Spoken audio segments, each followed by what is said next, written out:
talk to the two senators. Can you tell us a little bit more about what your bill entails? We've seen a lot of new proposals come out. Some talk about a payroll tax, some talk about doing paid leave through Social Security. Could you talk a little bit about why you came together on the child tax credit? And secondly, I know what a lot of people want to know is this bill coming?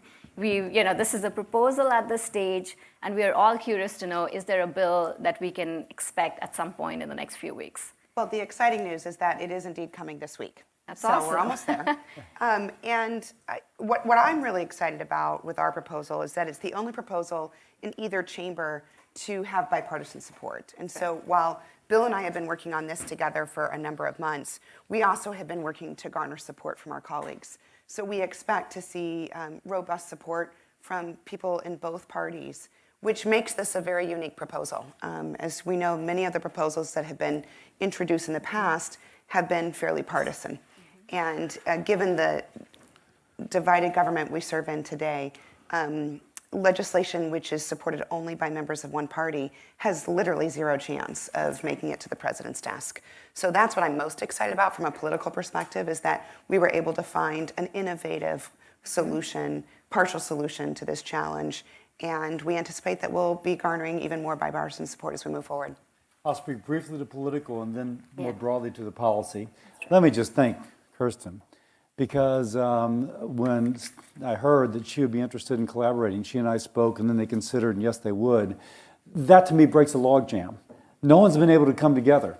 And I just thank her for being able to, if you will, come out of a comfort zone into a place where we can actually go forward, and not making the perfect the enemy of the good.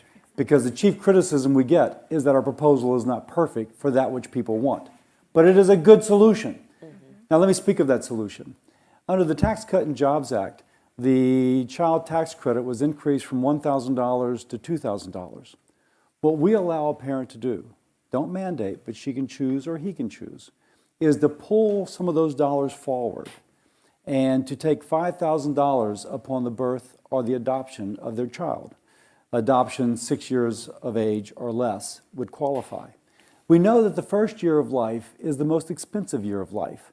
We also know that people tend to have their children when they are younger, and so even though they are pulling forward benefits, which I'll describe in a second, if they remain attached to the workforce, wages typically grow, and we think that compensates for those wages which are pulled forward. Now, when I say pull forward, what do I mean? $5,000 upon birth, and instead of the $2,000 tax credit, which would come to them over the next 10 years, they will get $1,500.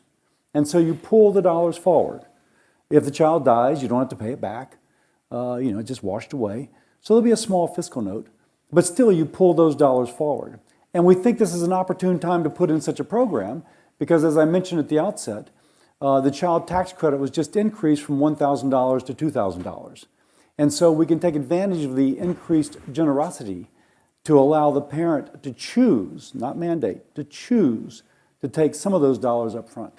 What's really exciting about the proposal is in addition to providing this immediate benefit to parents, is they can choose how to use those dollars. So as you were mentioning at the beginning of the presentation today, that those who are most likely to not have access to paid leave are wage earners, so folks who are at the lower end of the earning spectrum. And for those individuals, $5,000 in a year means that they might be able to take time off, even if it's unpaid, to stay home with a new baby. Or if they are going back into the workplace, that they would have dollars to pay for appropriate care for their baby. So there's some flexibility in how families use those dollars. What's appealing about this legislation to colleagues in the Senate of both political parties is that it avoids some of the problems that we've seen in the past with other pieces of legislation. There are many folks who are against a proposal that takes from Social Security because Social Security is an earned benefit that folks rely on when it's time to retire. There are also folks who are opposed to increasing a payroll tax. I come from Arizona, and in Arizona you don't increase any taxes, right? You just don't do it. And so those proposals that we've seen from folks, our colleagues, while very well intentioned, haven't been able to garner that bipartisan support because they're touching these issues such as taxes or Social Security that have become lightning rod issues for people of other political parties. By utilizing the child tax credit and making it optional, families can choose to utilize the dollars to which they are entitled anyway, just using them sooner in their child's lifetime. So we're pretty excited about it. I think it would be helpful if, in addition to describing how it works for most families, which Senator Cassidy just did extremely well, you could also explain, because I'm sure there's some wonky types in this audience that realize that at the bottom of the income scale, people don't get the full child tax credit. It's not fully refundable. And you have a separate proposal for that group. I think it'd be helpful if one of you described that. Sure. And I may look over to my staff just to get the echo to make sure I get this right. But if you do not qualify for a refundable portion, you can still draw down that which would be a 3-month replacement for your salary. And this will be deducted from that which you do receive over 15 years. So you'll still receive money on an annual basis. But if you choose, you can have income replacement or money to pay for child care for 3 months. And so we do make that at 100% wage replacement. At 100%. Which I think is important for people to know. At 100% of what you're earning, you'll have wage replacement for 3 months. The idea behind this portion of the proposal is to recognize that some wage earners don't earn a high enough income to qualify for the full $2,000 of the child tax credit.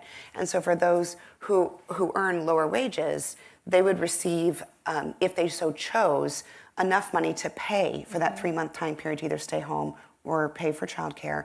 And they would then, again, the same way as higher wage earners, would receive a slightly smaller benefit over the next 10 years. The idea behind this portion of the proposal is to ensure that folks who earn a lower dollar amount still are able to spend that bonding time with their child if they so choose, or if they work for a company or a business that won't allow them to take even unpaid leave, it means they're not jeopardizing their job. So we both have high rates of poverty in our state. That's right. And you have mentioned that on multiple occasions. And so we consider this the kitchen table issue for those folks who are lower income that does allow that 3-month wage replacement. That's right. So 42% of Arizona parents don't have access to any kind of leave, paid or unpaid. And so a proposal like this is an option for that, for those wage earners, which again makes up almost half of the workforce in Arizona. One question, one concern that people have raised about the use of the CTC is that you are allowing people to pull forward the benefits to that in those initial few months. Yes. But then, what happens in the later years? Because, you have childcare costs that typically tend to also go up or increase over time, and you have expenses. But then if you're pulling forward a lot of that money to the first year and then essentially repaying it in later years, is there any concern about, the family's welfare, the child welfare in future years? 2 points to address that, because that's an important question. First is to remember that the child tax credit just recently moved from $1,000 a year to $2,000 a year. So our proposal, by pulling forward that $5,000, ensures that parents are still getting $1,500 a year, which is more than they were receiving at any time in the past. Right. So they're still seeing a greater benefit than they were prior to this year. The second point is one that Bill mentioned earlier, and that is that for most wage earners, their income increases over time with both increase in age, experience in the workforce. And so as their child gets older, parents are also typically earning more, which allows them to better bear the cost of child rearing. And while child rearing is expensive the whole time, it's most expensive in that first year of life, which is, again, the idea. And I will build upon that because it's something I learned here that y'all are doing research. One of you mentioned this last time. One of the things we like about our bill is it preserves attachment for the worker to the workforce. We know that if the worker decides to stay at home to be with her child, that she is more likely to go on public assistance. and the trajectory of her income remains lesser. If she remains attached to the workforce, the trajectory of her income is higher. And so we do think long term, giving something which is income replacement or allows her to pay for child care and return to work will allow her to remain attached, or him, but I use the feminine for obvious reasons, to remain attached, and therefore statistically, just look at the numbers. As she remains attached to the workforce, her income goes up, and that more than compensates for that pulling forward. Another note, and there's a lot of data that supports this, that women tend to earn smaller Social Security benefits upon retirement because many women, because of child rearing, have had years in which they were out of the workforce and not earning that income.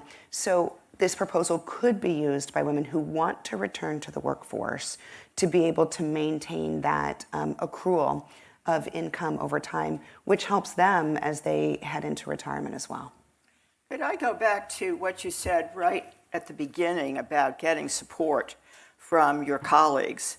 I mean, we all look at the Democratic side and we see all these people running for president or trying to get the nomination right now, and most of them are co-sponsors of the Family Act. And so I'm sitting here trying to imagine how you're going to get a lot of Democratic support in particular. And on the Republican side, if I may just go down this road a little bit further, I'm also wondering what kind of support you've gotten from the White House. We know that the president, and especially his daughter, is very much in favor of paid leave, but I don't know what kind of discussions you may have had with them and whether they've been helpful. Well, this may surprise many of you in the room, but the presidential candidates are not my prime target. They're really busy doing other things. Right. And the Senate is doing the business of the Senate. And so Bill and I have been reaching out to senators who are wholly focused on the work of the Senate. And while I'm not at liberty yet to name members of the Democratic caucus who are supportive of our legislation, I expect that you'll be pleasantly surprised to see not just the number of folks who will join us, but the breadth of their ideological opinions. Oh, that's interesting. And the reason is that for many, many senators, regardless of political affiliation, we hear from our constituents when we go home every weekend. And it turns out that our constituencies, regardless of which state you live in, don't care whether a proposal is a Democratic or Republican proposal. They just want a proposal that's going to help them and their families. And they're agnostic as to the political ideologies attached, which is actually how most Americans are about most things. And so I know that Bill's seeing the same kind of conversations as both of us are talking with members of both parties, that they're interested in finding a solution that not only is it a good solution, but it's possible in the political world that we live in today. So I think we all applaud that. Yeah, Let me make that clear. I think we're just worried that in order to get anything enacted these days, you know, you do need support in the Senate. we need 60 votes. We know that. And how Kirsten opened up, we avoid the polls That's right. that are going to peel off a few on either side. And so again, I applaud my Democratic colleague for that. And I just think that we're moving there. The president and his daughter tweeted support of our bill when we first made an announcement. Obviously, that's important. Nothing happens unless the president signs it. And so we think that's good too. But if people decide to make the perfect the enemy of the good, we're not going to go anyplace. But hello to life. You ought to see my marriage. You know what I'm saying? Come on, baby, we do it. You have this kind of give and take, and sooner or later she gets what she wants. Which is the secret to happiness. So I do think if people are willing to accept, hey, we get a benefit. Maybe it's not as expansive as you want, but we don't increase a regressive payroll tax, which is offensive to some, and we don't borrow against future security, which is offensive to others. And we get somewhere in the middle. Yeah. What's the business response to this proposal? Have you heard from businesses? I mean, a lot of times with the other proposals, you hear about this is not something that businesses are keen to have.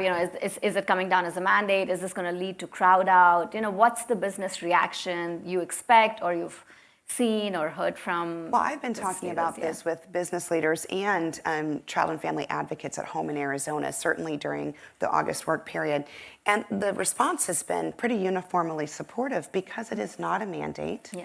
It does not add any additional cost to a business. And especially for small business owners, which make up 98% of Arizona's economy, this provides an opportunity for them to keep workers engaged in the system, so they don't have moms and dads who have to quit or leave when they have a child or adopt a child. It allows them to stay connected to the company, and it does so without adding a benefit or a burden, which, of course, as we know, most small businesses cannot afford in today's economy. Yeah, so similarly, we've heard really positive feedback from smaller businesses, not a mandate. You mentioned the word crowd out. One thing I'll point out, some of the larger businesses, let me start over. Some states have put in programs like this already, financed by payroll taxes. Yeah. And what you have found, if California puts in a paid family leave policy, that Google just subtracts the amount of money they are currently paying to their employee, and they just, okay, this is what the state's giving you, we're going to subtract what you're giving you, and we'll just make up the difference. Yeah. So it's really a subsidy to Google for the state to do this. And Deloitte and Touche and the rest. Now, by the way, from the stats that you put up there, Aparna, it is the higher income, think Google engineers, that are doing quite well under the current system.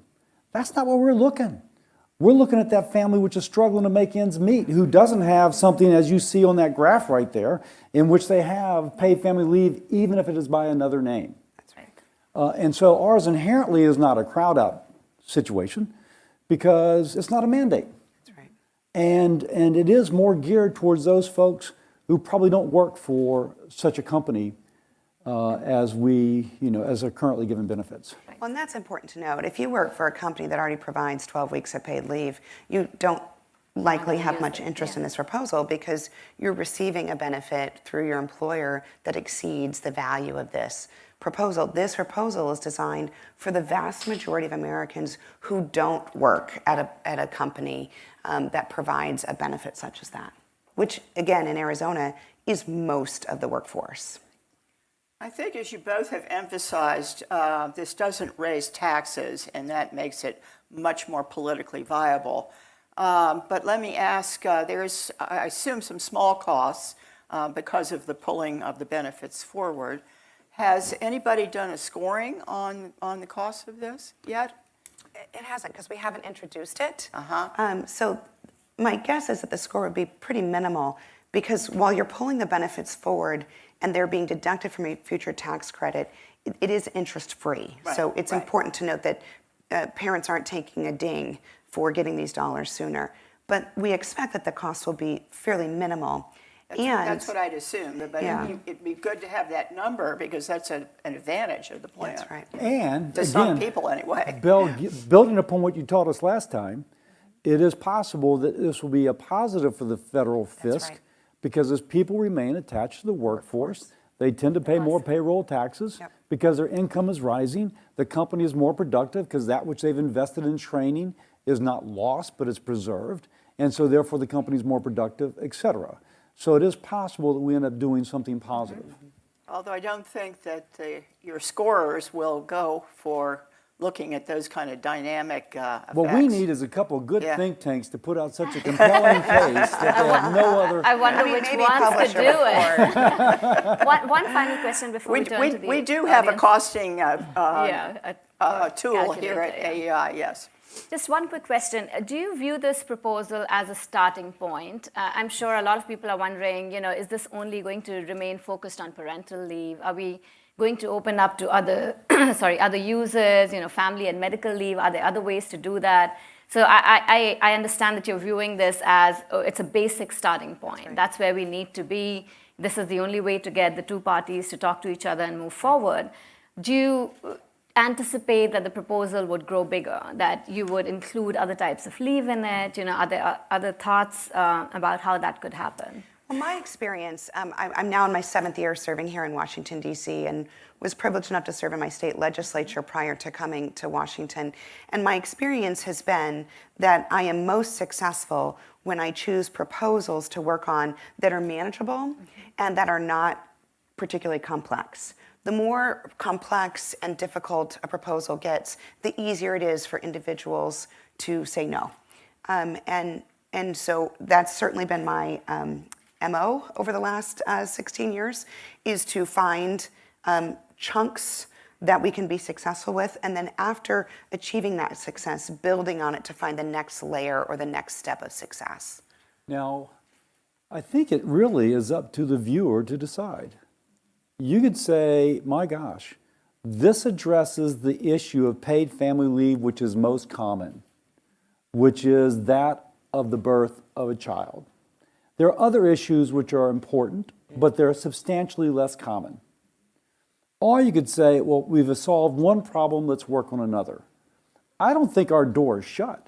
Right. But I do applaud our staffs and our offices for coming up with a creative way in a current context without raising taxes to provide an option for a family for their well-being. That's right. If we can come up with something similar for elder care, hey, I'm open to it. Yeah. But I would want it to meet the same criteria that we've That's worked right. on so far. That's right. That's excellent. Okay, we have time for a few quick questions. We can start here. Please introduce yourself and ask your question. Hi, thank you so much for this. Jane Addams from Bread for the World. Senator Cassidy, you said your bill isn't for high-income workers, but in the Tax Cut and Jobs Act, the child tax credit phase-out rate was raised to families that make $400,000. So I'm assuming under your proposal, those families that are high-income earners could take the $5,000 credit based on their birth, whereas low-income families, very poor families who don't receive the full refundability of the child tax credit only get about $500 in a CTC. So they would take the 3 months of full 100% paid parental leave, which I think is great, but then they wouldn't really even earn a child tax credit potentially for the next 15 years. No, there would still be a couple of things. One, of course, if you're making $400,000 a year, you could still pull it down. It's just unlikely. Yeah, it's just less important to you. Yeah. On the other hand, that family, which is lower income, does get complete income replacement for 3 months, and they continue to get a child tax credit. They pay back over 15 years, and we stretch it from 10 to 15 to, my staff was texting me to make sure I mentioned that. So, Jane, you allowed me to kind of get my staff off my back. I'll chat with them later. So we stretch it out so that we preserve that they continue to receive income on an ongoing basis. And so the impact on their annual income is lesser. So they still get the benefit of the 3 months, but the quote payback, so to speak, which again isn't really a payback, it's just a reduced credit in the future, is minimized so that it's less impactful to their lives. Because of course, as we all know, $500 means something different to a minimum wage worker than it does to a family that's earning $200,000 a year. Great, next question. Okay, Angela, and then Chris, and then.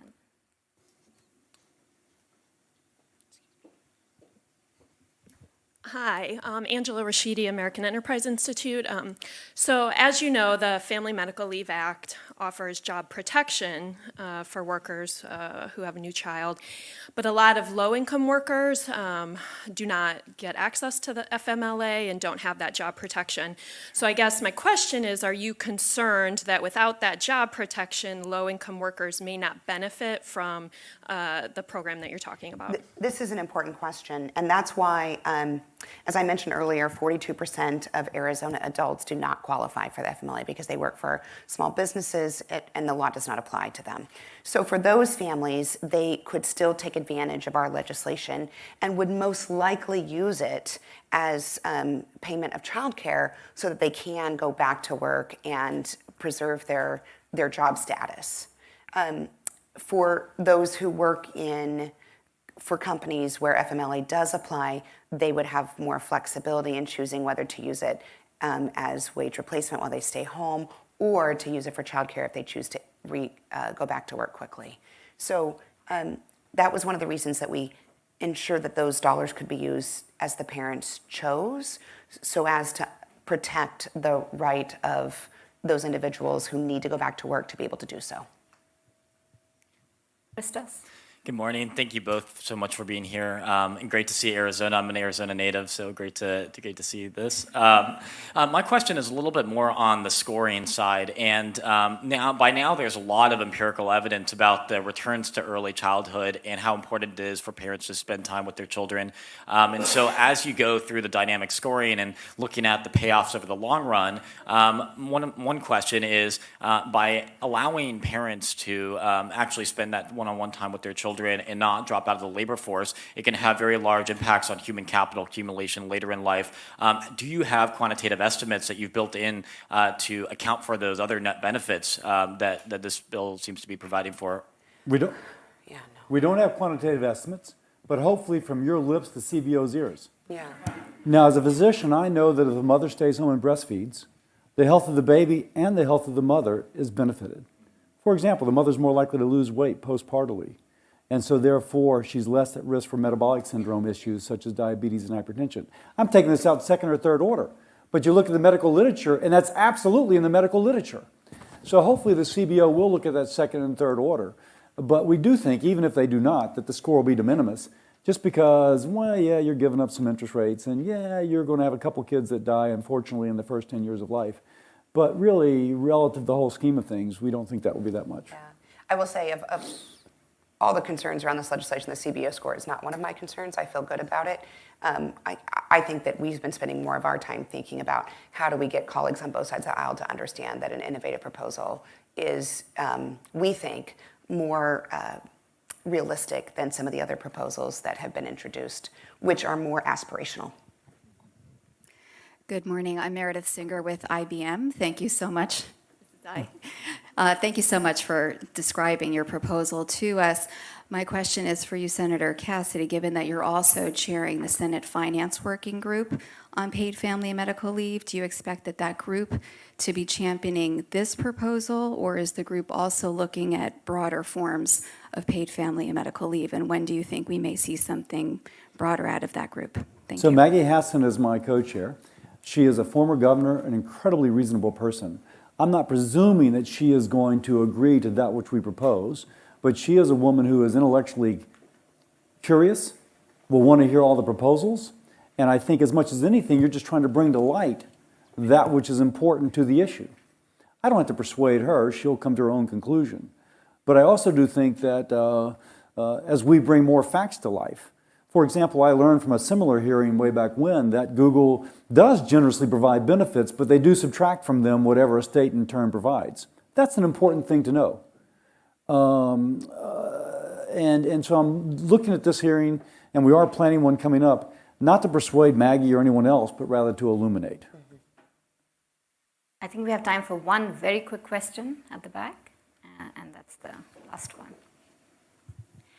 Hi, Jessica Mason with the National Partnership for Women and Families. Thank you so much for coming today. We're looking forward to seeing the details of the bill, so these may or may not be questions you can answer right now, but I think we've already heard today that the bill provides no additional provision for time beyond what the FMLA provides, and so people not covered by FMLA will, instead of using this as paid leave, quote unquote, will use it as a child care payment. And I was curious also about the timing. Of course, IRS tax refunds tend to come in February, March, April, May, sort of whenever you file your taxes and IRS is able to get through it. And so that means someone who, in principle, has a child in January may not see that CTC until more than a year later, depending on sort of how tax filing season goes. And so I was wondering if there's a provision in the bill to actually time those benefits, because this, of course, is an important aspect of the state program, so people get that wage replacement when they're actually out of work. I'll answer the first part of your question, and that is the idea that folks who are not protected by FMLA have less choice of how to spend the dollars if they choose to use this benefit. That is accurate.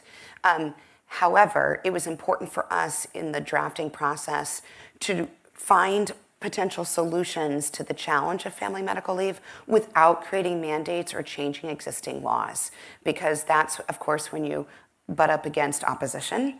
and then you're not able to actually pass the legislation and implement it. So this was our attempt to provide something completely voluntary that does not create any new burdens on the employers in our country. The second part of the question is pretty simple, is that you pull down the benefit if you were to choose to use it at the time of the birth. Yes. And I'll also say, for those who say, well, wait a second, you're not going far enough by also addressing the vulnerability of somebody who might not be able to use the benefit to stay home, I will say once more, don't let the perfect be the enemy of the good. I mean, imagine that. Someone who's currently not getting a benefit now gets a benefit. And maybe she can stay at home and breastfeed, or maybe she decides to return to work instead of leaving work, as is often the case now. What an incredible advance.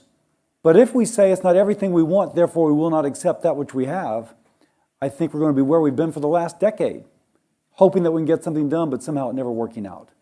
And that, I think, is our common ground. Yep, absolutely. Well, thank you so much. Unfortunately, that's all the time we have for questions. Thank you so much to both of you for being here and for all your work on this issue. We really appreciate it. Thank you so much.